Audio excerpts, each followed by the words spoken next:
Okay, sir. Yes. I've heard about this protest, and people are saying they didn't see alert, they are not moving an issue. Yes. Sir, what is your take, sir?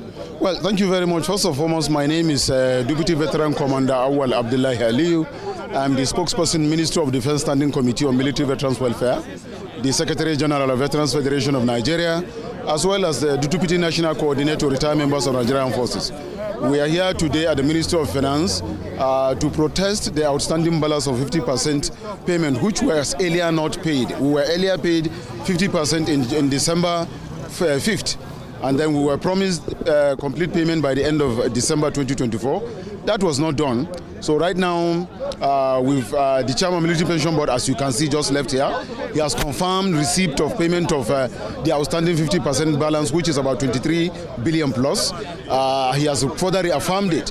Now that that has been done, and he has promised that alert will start dropping today into various veterans account banks. So we are satisfied with what he said.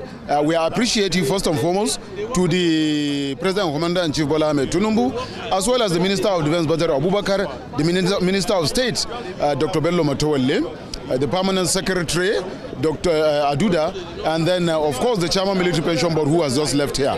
We are also extending our appreciation to the Minister of Finance, who made the fund available for us. Apart from that, I think any other veteran is happy today. We are leaving this place right now, right this very moment. Our intention, as you can see, we have our mat, was to stay here for the next 14 days if we are not paid.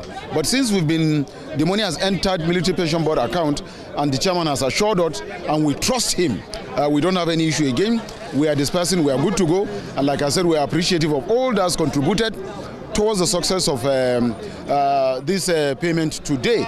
We want to sincerely thank also the veterans who are here, who are tirelessly willing to be part of this struggle until date, even though for the benefit of all of us.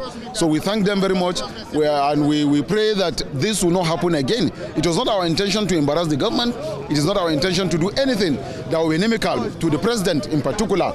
But because we have no option, that is why it has to take us to this level of doing what we did. But it was never deliberate. But now that it has been done, we are happy. We thank God. We thank the authorities, and we pray that in future we will not be allowed to come out again in the name of trying to get our benefit. We hope the government will be proactive and pay us out when due.